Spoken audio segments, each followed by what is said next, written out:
Welcome to Vijay Education. I am Asivat Kumar and I am dealing about the double displacement reaction. So double displacement reaction की सबसे पहले definition की बात कर लें. लेकिन अभी तक आपने क्या सीखा? Displacement reaction, combination reaction, decomposition reaction, सबके बारे में आपने डील कर चुके हैं. ठीक है. तो आज हम बात कर रहे हैं डबल डिस्प्लेसमेंट रिएक्शन की. तो सबसे पहले डेफिनेशन की बात करें तो what is A double displacement reaction? The reaction in which two compounds react with each other by mutual exchanging of ions. बहुत इंपॉर्टेंट टर्म है mutual exchanging of ions. Mutual का मतलब होता है आपस में. ठीक है. म्यूचुअल का मतलब क्या है? आपस में. तो हम लोग समझेंगे कि यहाँ पर क्या होता है, कोई दो कंपाउंड रहेगा, दो एलिमेंट नहीं रहेगा, दो कंपाउंड रहेगा. रिएक्टेंट में दो कंपाउंड और प्रोडक्ट में भी दो कंपाउंड रहेगा और वो रिएक्ट कैसे करेगा? By exchanging their ions. मतलब ये एक आयोनिक रिएक्शन है. ऐसा रिएक्शन आपका आयोनिक. और अपना अपना जो कंपाउंड आएगा, एक कंपाउंड में दो तरह के आयंस होते हैं, केटायन एनायन, एक पॉजिटिव वाला एक नेगेटिव वाला. तो ये क्या करेगा? अपने आयन को एक्सचेंज करेगा. As for example A B और सी डी दो कंपाउंड है. एक आयन ये है, ये पहला वाला प्लस, ये माइनस, प्लस माइनस. आपको पता होना चाहिए जनरली कंपाउंड के ऊपर पहला जो होता है वो प्लस वाला, फिर माइनस. प्लस मतलब केटायन एंड माइनस वाला मतलब क्या हो जाएगा? एनायन. ठीक है. तो ये क्या है इसके साथ? ये सी इसके साथ. ठीक है. सही. तो यहाँ ए डी के साथ तो ए डी बन गया और सी बी के साथ तो सी बी बन गया. आपको लड़का बी सी लिख देगा तो गलत हो जाएगा. एरो का सही इस्तेमाल करें. पहला एरो लेफ्ट से राइट की ओर होना चाहिए, फर्स्ट एरो. और सेकेंड एरो जो होना चाहिए वो राइट से किधर की ओर होना चाहिए? लेफ्ट. जैसे NaOH HCl, तो यहाँ आयन है hydroxide ion, sodium ion, chloride ion, hydrogen ion. तो ये प्लस वाला माइनस से ही ऐड होगा. तो ये माइनस ऑलरेडी यहाँ पर है, पहले से ऐड था, और ये दूसरा वाला माइनस. तो ये इसके एक्सचेंज कर लिया और HOH के साथ आ गया. H की वैलेंसी 1 और OH की भी वैलेंसी 1. H और OH मिलकर बन जाएगा HOH. इसी को अरेंज करके लिखें तो हाइड्रोजन का नंबर 2 हो गया, ऑक्सीजन का नंबर 1. तो ये हो गया H2O. और Na की वैलेंसी कितनी होती है? 1. Cl की वैलेंसी 1, तो ये बन गया NaCl. सही है. चलिए ठीक है. पहचानने का सबसे इंपॉर्टेंट तरीका, रिएक्टेंट एंड प्रोडक्ट में दो कंपाउंड. ठीक है. दो रिएक्टेंट, सॉरी समझिए, दो कंपाउंड रिएक्टेंट में और दो कंपाउंड कहां पर होना चाहिए? प्रोडक्ट में. तो ये हमारा पहचानने का तरीका हुआ. एक तरह का आयोनिक रिएक्शन है. What is a double displacement reaction? The reaction in which two compounds, या फिर दो सॉल्यूशन लेंगे. ठीक है. उस कंपाउंड के क्या लेंगे? सॉल्यूशन. ये भी एक्वस रहेगा और ये भी एक्वस रहेगा, दोनों एक्वस रहेगा. Two compounds react with each other by exchanging their ions. Ions को एक्सचेंज करेगा और फिर से दो नए सब्सटेंस का फॉर्मेशन करेगा. ठीक है. तो डबल डिस्प्लेसमेंट रिएक्शन को हम लोग दो कैटेगरी में कैटेगराइज कर रहे हैं. सबसे पहला है प्रेसिपिटेशन रिएक्शन. कौन सा रिएक्शन है? प्रेसिपिटेशन. और दूसरा होता है न्यूट्रलाइजेशन रिएक्शन, जो दोनों के बारे में डिस्कस करेंगे. पहला जो प्रेसिपिटेशन, इसका मतलब क्या समझेंगे? ये एक ऐसा डबल डिस्प्लेसमेंट रिएक्शन है, those double displacement reaction in which two aqueous solution of compound, two aqueous solution of a compound, या फिर बोल सकते हैं two aqueous solution of two compound react with each other to form an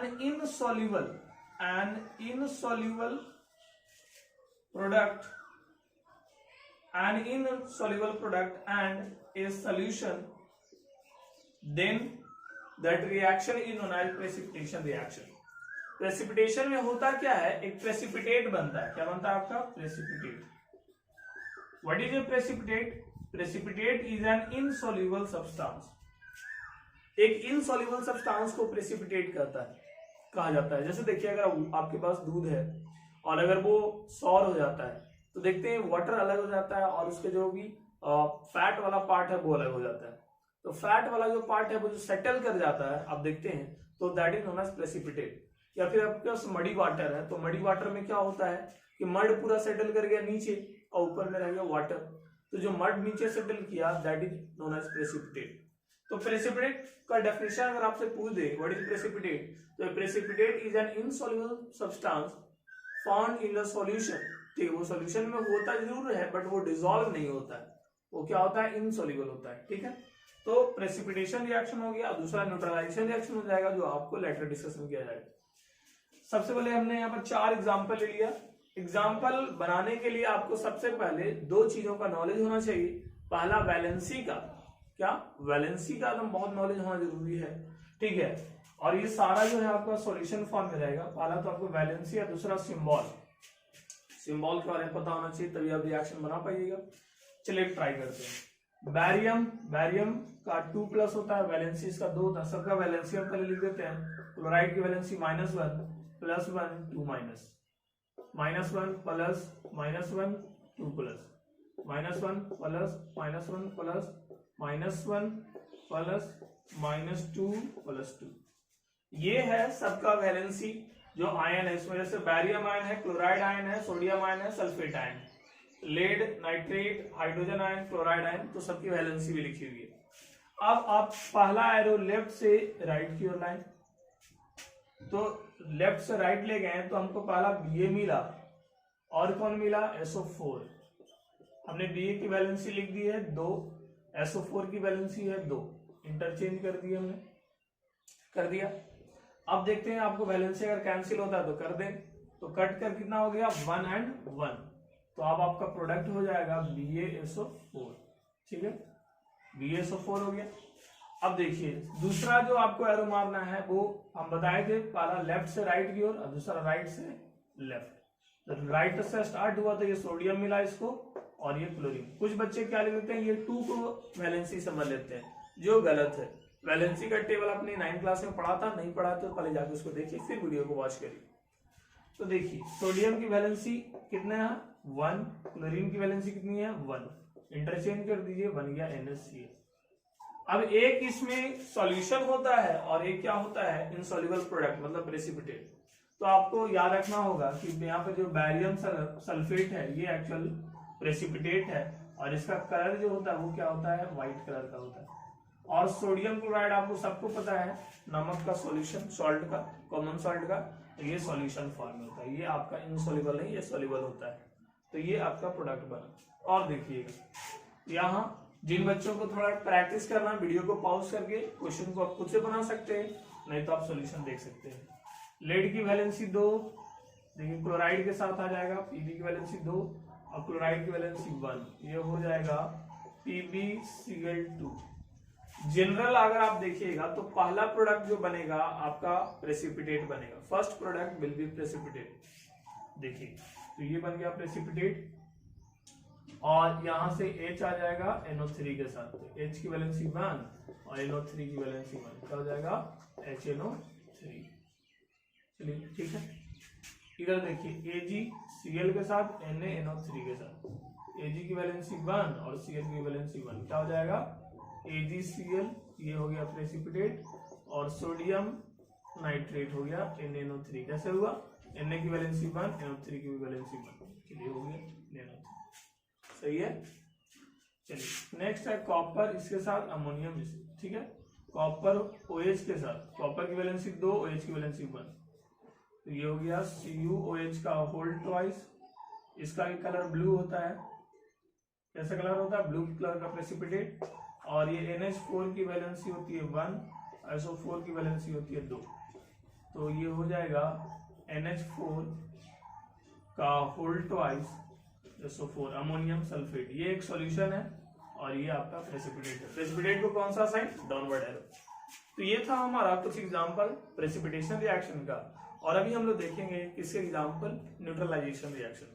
तो ये हमारा neutralisation reaction है। What is neutralisation reaction, समझ लीजिएगा, the reaction of an acid, the reaction of an acid with a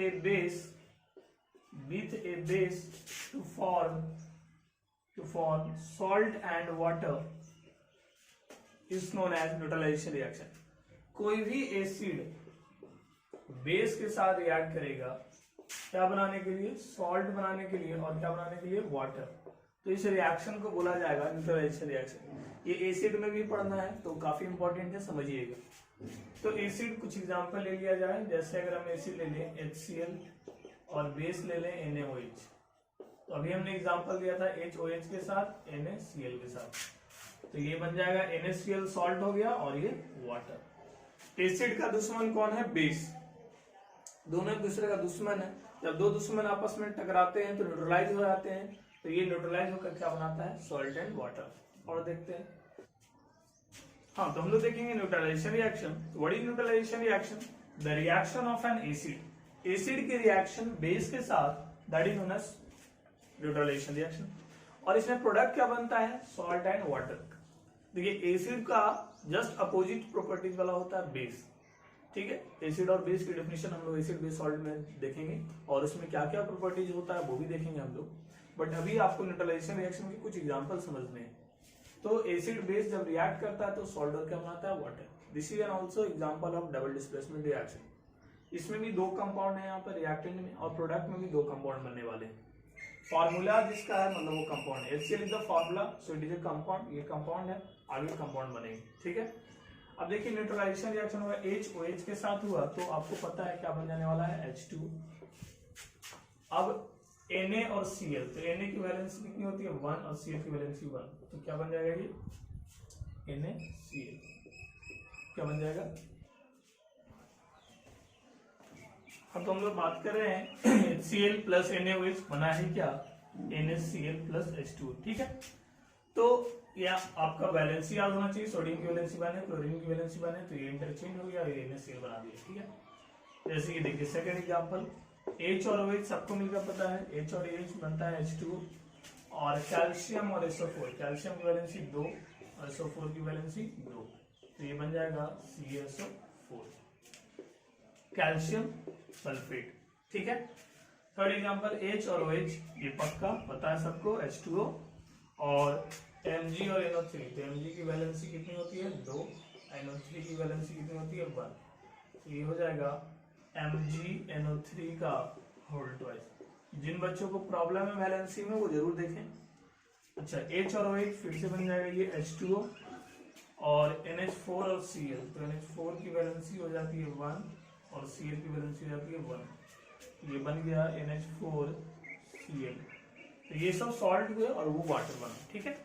तो आज हमने ये देखा कि डबल डिस्प्लेसमेंट रिएक्शन दो तरह का होता है, प्रेसिपिटेशन, न्यूट्रलाइजेशन। प्रेसिपिटेशन क्या होता है? उसमें आपका एक इनसॉल्युबल प्रोडक्ट बनता है और एक सॉल्यूशन होता है। यहाँ पर क्या होता है? न्यूट्रलाइजेशन रिएक्शन, एसिड बेस के साथ रिएक्ट करके सॉल्ट एंड वाटर बनाते हैं। और देख लीजिए कुछ एग्जांपल हमने यहाँ पर आपको बताया, फिर पहचानने का तरीका, उसका डेफिनेशन, टाइप्स, ये सब डिस्कशन हो चुका है।